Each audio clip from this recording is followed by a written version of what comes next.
Mega Noticias con Paco Ramírez.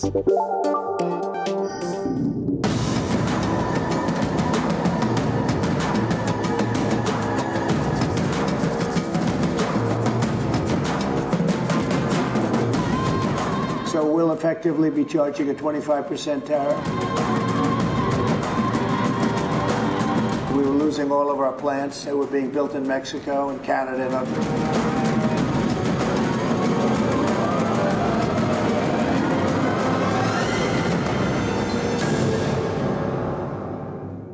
Bueno, Trump sigue asfixiando al mundo. La decisión de los Estados Unidos de imponer un 25% de aranceles a los vehículos importados no solo sacude a la industria automotriz global, sino que golpea brutalmente a México. El 31% de nuestras exportaciones a Estados Unidos son automotrices. 8 de cada 10 autos que exportamos van a Estados Unidos, casi 3 millones de unidades al año. Estados Unidos no saldrá ileso. El precio de esos vehículos se disparará, afectando ¿a quién cree? Pues a los consumidores en Estados Unidos, y con una economía que se estima va a caer en recesión. Y si allá llueve, pues imagínense, aquí graniza. La OCDE advierte de inevitable recesión en nuestro país con un decrecimiento del 1.3%. Ejemplo, el ramo de la construcción cayó un 19%, síntoma de que la crisis está en marcha, y sin contar que aún faltan, ahí le va para el 3 de abril, además de estos que acabo de mencionar, los aranceles recíprocos y las represalias por el fentanilo y la migración. El proteccionismo estadounidense es un arma de doble filo, pero el filo más afilado apunta a nosotros. El TEMEC, ni qué decir, violentado y en riesgo de la confianza de inversionistas que se tambalea. ¿Quién pone orden en la casa? Vámonos con los datos duros. Leticia Alcántara. ¿Qué tal? El presidente Trump anunció un arancel de 25% para todos los automóviles que sean importados hacia Estados Unidos. El impuesto entrará en vigor el 12 de abril y será gradual. Vamos a escuchar. So we'll effectively be charging a 25% tariff. But if you build your car in the United States, there is no tariff. And what that means is a lot of foreign car companies, a lot of companies are going to be in great shape because they've already built their plant, but their plants are underutilized, so they'll be able to expand them inexpensively and quickly. Los aranceles a los automóviles de importación serán un duro golpe a la industria automotriz mexicana, que ya encara los gravámenes al acero y aluminio. Está a la espera de los aranceles recíprocos del 2 de abril, además de la presión del presidente Trump para que armadores y fabricantes trasladen sus operaciones a su país con el fin de evitar cargas arancelarias adicionales, lo que llevará a este sector a posibles alzas en sus precios, ajustes en sus cadenas productivas y pérdida de empleos y competitividad. La industria automotriz mexicana está conformada por 50 empresas automotrices establecidas provenientes de 11 países. Casi 1 millón de empleos dependen de esa industria, que representa el 3.6% del Producto Interno Bruto y que genera 108 mil millones de dólares anuales en divisas, con la producción de casi 4 millones de unidades. 3,5 millones se exportan y el 80% de estas ventas van a Estados Unidos. Respecto a la distribución, México tiene una red de 3,000 empresas que representan las 65 marcas de vehículos ligeros y 20 marcas de vehículos pesados, las cuales generan 175 mil empleos y anualmente colocan 1,5 millones de unidades. En el sector de las autopartes, 43% de lo que compra Estados Unidos en el mundo lo adquiere de México. Este es el tamaño del sector. ¿Cuál sería el impacto de los aranceles? Debido a que la industria en Estados Unidos requiere de varios componentes que se importan desde México y luego incluso van a Canadá y se regresan a Estados Unidos, cada cruce tendrá un efecto en los costos. Estudios señalan que el impacto en el costo de un auto sería de entre $3,000 y $4,000 por unidad en promedio, lo que sin duda impactará a los consumidores en su decisión de comprar o no un auto. Esto podría provocar directamente una disminución de la demanda y con ello una repercusión a la cadena de proveeduría y a la generación de empleos en este sector. Pero además México estaría perdiendo competitividad regional ante la producción de otras regiones regiones en el mundo, como es el caso concreto de la manufactura asiática, que hoy domina la producción mundial de autos. Además, las plantas no estarían en posibilidad de trasladar su producción a Estados Unidos, pues su periodo de instalación tarda entre 3 y 5 años y son unidades planeadas para operar hasta en 30 años. Hasta aquí mi reporte. Leti, muchas gracias. Vaya situación la que se nos viene encima. Establecemos comunicación con Eduardo Solís, consultor internacional, asesor del Consejo Coordinador Empresarial y expresidente de la Asociación Mexicana de la Industria Automotriz, la AMIA. Eduardo, muchas gracias por atender nuestra comunicación. A ver, así como vimos este panorama, empezando por el tema de los componentes, se torna complicadísimo. Sí, Francisco, primero agradecerte a ti y por supuesto a tu amable auditorio. Hay que tomar en cuenta que el día de hoy, en el anuncio que se hizo con base a la 232, que es esta ley de expansión comercial de los Estados Unidos, que aduce a la seguridad nacional, no mencionó el tema de las autopartes. Eso no significa que de aquí al día 2 no vaya a salirnos con un anuncio de aranceles en las autopartes. Por lo pronto, las autopartes no están mencionadas con un arancel, pero lo que se mencionó de los automóviles es gravísimo, Francisco, y te explico.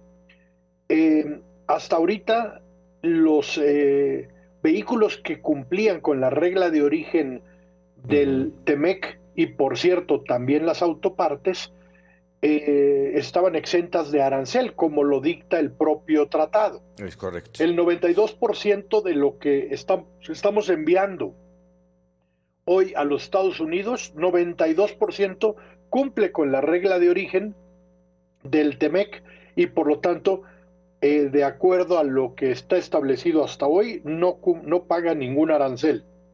Sin embargo, en este anuncio que hace Trump de manera absolutamente violatoria del tratado, dice que lo que México mande, aunque cumpla la regla de origen, lo que sean componentes, partes de Canadá o de México, de un vehículo que se fabrica en México o de un vehículo que se fabrica en Canadá, pagará el 25%, aunque cumpla la regla de origen. Solamente quedaría exento, de acuerdo a ese anuncio, lo que sean partes y componentes de Estados Unidos. De tal manera que aquí hay una doble violación, por una parte, en acceso a mercados del TEMEC, donde está establecido que si un bien cumple la regla de origen, podrá entrar libre de aranceles. Ahí se le está negando ese trato y por lo tanto viola el tratado. Oye, Eduardo. Y por el otro lado, déjame preguntarte, ¿esto implica exclusivamente a las marcas, a las armadoras norteamericanas? No, a todas. Todos los vehículos que se fabrican en México hoy, de acuerdo a este anuncio, están sujetas a esta medida violatoria de ponerle aranceles a un bien que cumple con la regla de origen, exentando solo las partes y componentes que se utilicen de Estados Unidos en la fabricación de ese vehículo. Y lo que te iba a comentar es que lo hace con base en una ley, la 232, que también se firmó que para México y Canadá, si Estados Unidos pusiera una medida conforme a la 232, exceptuaría a México y a Canadá. Eso se firmó en una carta paralela al mismo tiempo que se firmó el tratado, en Buenos Aires, por cierto, durante la primera administración del presidente Trump. Entonces, está violando el TEMEC y está violando el acuerdo de la firma de la carta paralela de la no aplicación de la 232 para sus socios comerciales en Norteamérica. ¿Esperaríamos con todo esto una caída en la producción? Bueno, mira, a ver, nos estamos adelantando, por supuesto, pensando en que esto se mantenga. Si se mantiene, por supuesto que sí. Por supuesto que hay una elevación del precio del vehículo, una pérdida total de competitividad en Norteamérica y el incremento en el precio del vehículo, estamos hablando de alrededor de entre 3 y 4 mil dólares. Ya lo decían ustedes a la entrada de este segmento. Me parece a mí que más bien, así como te puedo responder que por supuesto que tiene una afectación brutal, yo creo que esto no se sostiene. México debe, primero, de manera amigable, como lo ha venido haciendo la presidenta, buscar que los vehículos y las autopartes que cumplan con la regla de origen del TEMEC queden exceptuadas. Hoy solo las autopartes están exceptuadas de acuerdo a lo que dijo el presidente Trump esta tarde.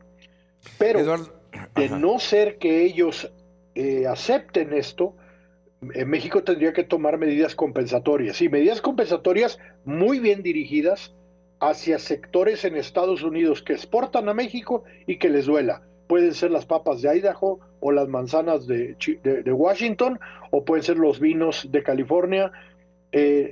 Nosotros tenemos que ser muy cuidadosos para que esos productores o fabricantes hagan lobbying en Estados Unidos de que ellos por qué tienen que ser afectados por estos aranceles. Me parece que no se sostiene y que debería prevalecer el tratado.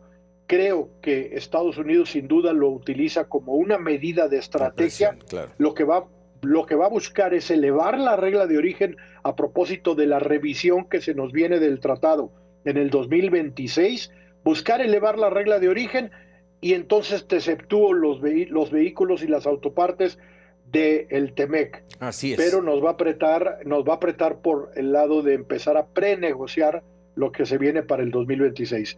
Eso estoy seguro. Ya estaremos pendientes, 2 de abril. Primero, ¿cómo vienen estos aranceles para México? Y después, ¿cuál va a ser la reacción de México a los aranceles a los automóviles, a los aranceles recíprocos y a los aranceles al fentanilo y a la migración? Te agradezco mucho, Eduardo, estos minutos para Mega Noticias. Al contrario, Francisco, te agradezco a ti y por supuesto a tu amable auditorio, siempre a la orden. Muchísimas gracias. Bueno, tienen ustedes este punto de vista. Viene una situación complicada porque Donald Trump ha dicho que no hay pasos para atrás. Vamos a ver si en el caso de México y de Canadá, que ha tornado en algunas medidas que han movido, que han pospuesto, vamos a ver qué es lo que ocurre el 2 de abril, pero se torna complicado en medio de una situación de tendencia hacia una recesión en Estados Unidos y por supuesto también en México. Estaremos muy pendientes. Y establecemos comunicación ahora con Esperanza Ortega Azar. Ella es presidenta de la Canacintra. Esperanza, ¿cómo está? Un gusto saludarle. Buenas noches. Hola, buenas noches. Pues acá preocupados y ocupados. Serán horas de incertidumbre y días de incertidumbre ante este anuncio que hizo hoy el presidente Donald Trump.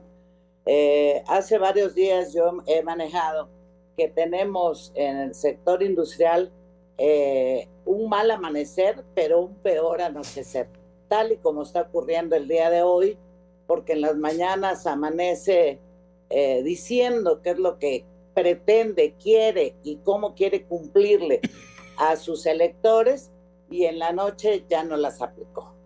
Y verdaderamente estamos preocupados. Nosotros tenemos sector automotriz está dentro de uno de los 14 sectores, y sí muy preocupados porque en realidad se está violando los acuerdos, se está violando el TEMEC, y tal parece que lo quisiera desaparecer o quisiera adelantar la revisión al TEMEC.